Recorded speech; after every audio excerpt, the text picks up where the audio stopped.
I'm Barak Yahweh, Barakatha, Yahweh Shah, Barak Yahweh, Barakatha, Yahweh Shah, Bahashem, Rakakwadash. Double honors to the apostles, the elders. Salutations to you, sincere brothers, teaching in truth and in sincerity.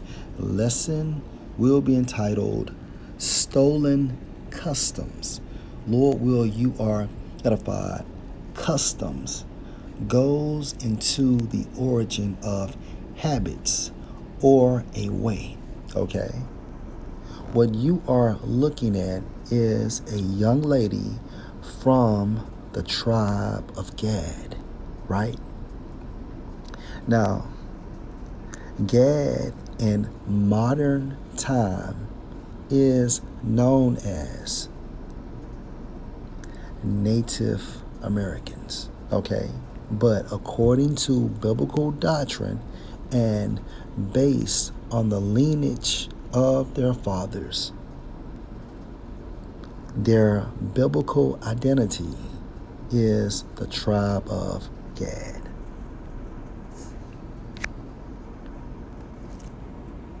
Genesis chapter 25 and 27.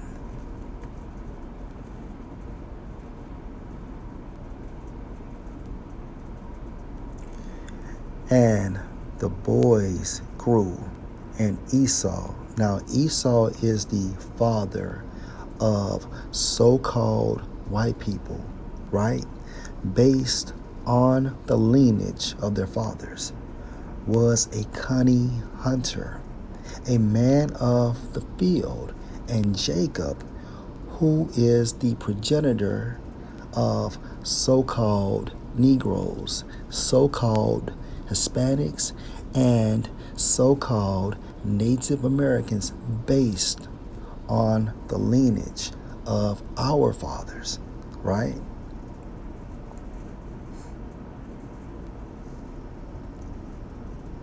And Jacob was a plain man dwelling in tents. When we focus on plain, according to the Hebrew, Strong's H, 8535, pronounced as thumb, which means perfect, complete, morally innocent, having integrity. One who is morally and ethically pure, plain, upright, right? Now, this is in regards to the laws, statutes, and the commandments. This is what makes us complete and perfect. This is what makes us sound and wholesome. This is what makes us morally innocent, having integrity. Now we will perfect this in the kingdom of heaven, going into the new covenant. However, the point of this lesson, stolen customs, right? Keep that in mind. Another key point, plain. When you investigate this term according to the etymon, it means equal, balanced, flat, smooth, simple, direct, going into how the laws, statutes, and the commandments of Yahweh, Ba'ashem, Yahweh Shah conducts our behavior. Now, remember, Jacob is the progenitor of the so-called Native Americans. And according to biblical doctrine, they are identified as the tribe of God or Gad, right? So let's go to Genesis 49 and 19. Gad, and in modern times, Native Americans, a troop going into the American cavalry, shall overcome him, but he shall overcome at the last. And guess what? The last is approaching. All right? Now, Gad, as well as the other tribes within the 12 tribes of Israel, received the law, statutes, and the commandments from Yahweh, Ba'ashem, Yahweh Shai. And according to Deuteronomy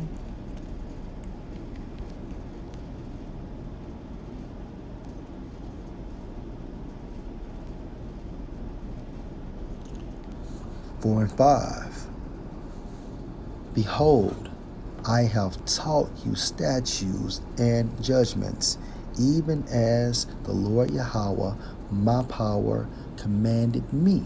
All right, now the me is referring to the mediator at that time frame, which was Moses, that you should do so in the land whither you go to possess it. Keep therefore and do them, for this is your wisdom and your understanding in the sight of the nations. And guess what? In the sight of the nations. And we can equate the Edomites, so-called white people, in respect to the nations, which shall hear all these statutes and say, surely this great nation is a wise and understanding people. All right. And this precept brings me to this article. Source: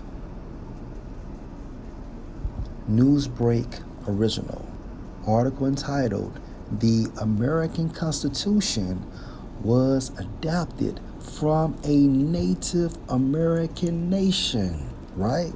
Now, according to biblical doctrine, Native Americans are known as Gad, and our customs, meaning our habits, our ways, goes back to Deuteronomy 4:5. Behold, I have taught you statutes and judgments, even as the Lord Yahweh, my power, commanded me. Right? Let's go back.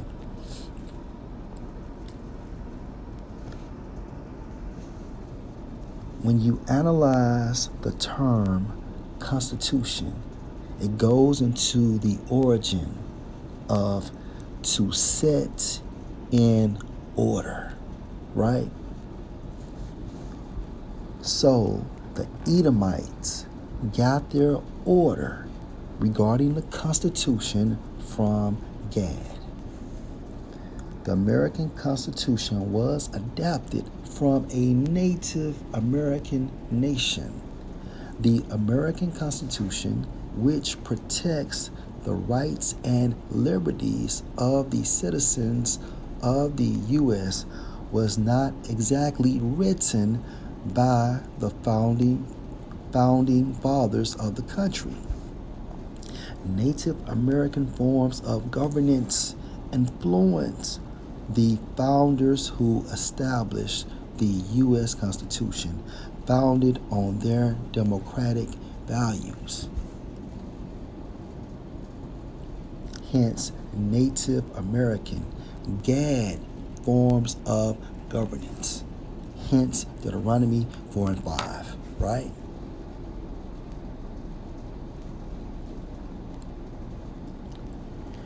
There were no modern. Now, modern means what? Just now. Democracies in Europe to draw inspiration from when the participants of the Constitutional Convention gathered in 1787 to consider what type of government the U.S. should have. Native American nations, right, the tribe of Gad, possessed the most democratic systems of governance that any of the conventional members had had directly experienced, right? Again, who is Gad? Genesis 49.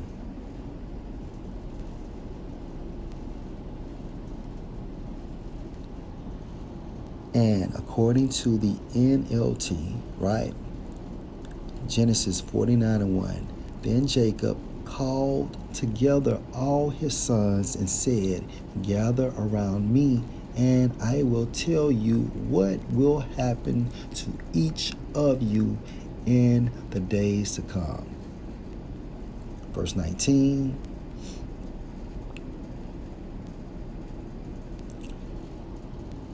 In the KJV, Gad, a troop shall overcome him, but he shall overcome at the last. And just like our forefather Jacob was a plain man, right? Meaning morally upright and innocent, plain, going into direct, simple, even, right?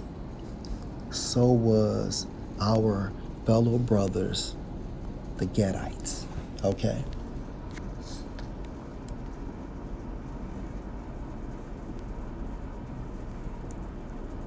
The Iroquois Constitution, also known as the Great Law of Peace, right, is an excellent oral tale that records the founding of a League of 6 nations comprised of the Cayuga,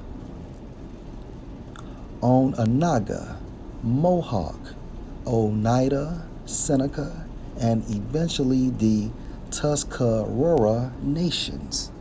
The exact date of origin is disputed. However, it was much before the arrival of European settlers in America. You can't get around it. You can't get around it.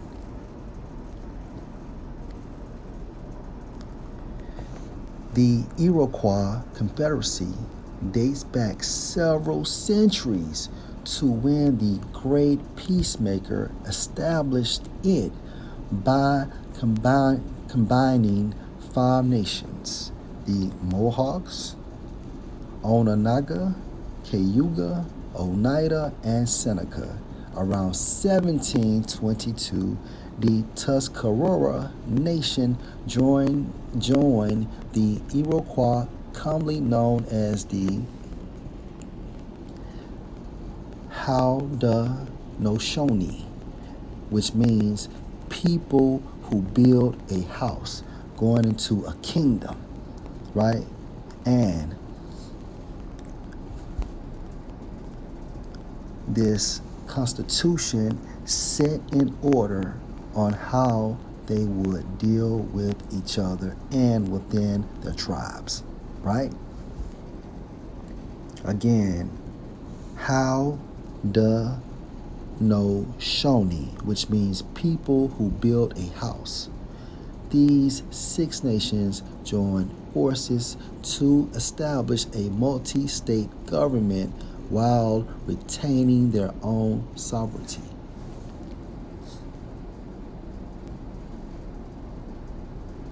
And that's pretty much it.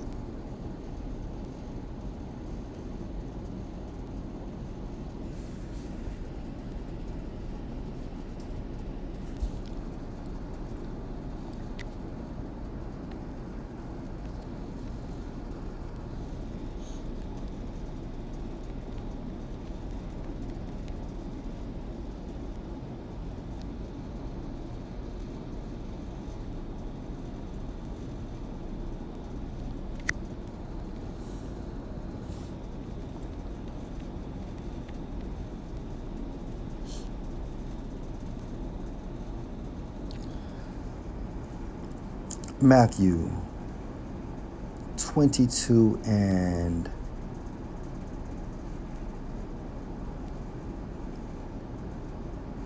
Let's start at 34.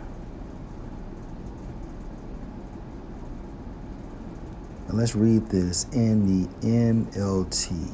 But when the Pharisees heard that he had silenced the Sadducees with his reply, they met together to question him again.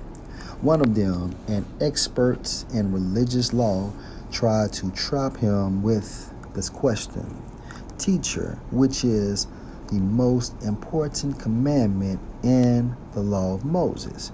Yahushua replied, You must love the Lord Yahweh, your power, with all your heart or mind, all your soul, and all your mind.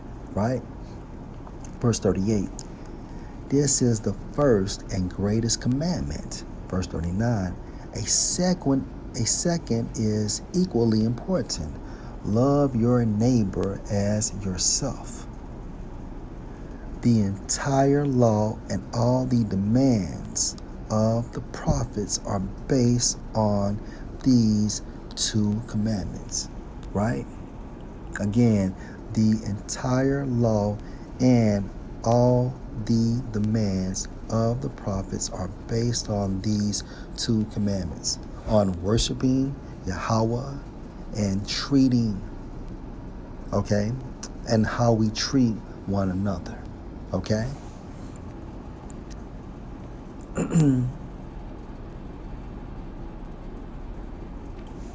And Gad brought over here, okay,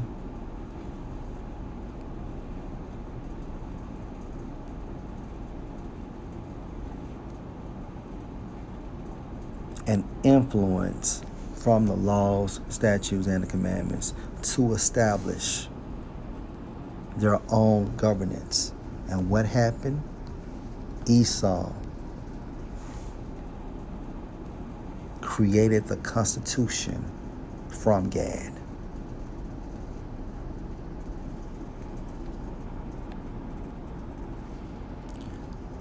One more key point.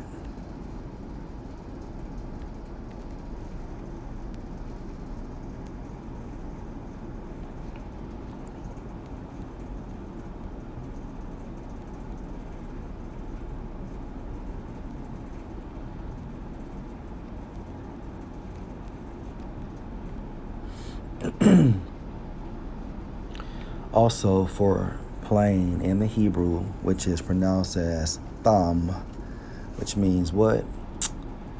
Jacob was an upright man, meaning he kept the law, statutes, and the commandments to the best of his ability, right?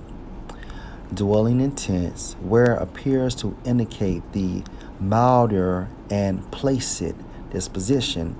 Placid means calm, disposition means mood, and calm mood of Jacob, right? So appears to indicate the milder and calm mood of Jacob, as opposed to the more ferocious character of Esau. So Esau can't be civilized, right? Esau can't keep the laws, statutes, and the commandments on his best day. Why? Because he's the wicked.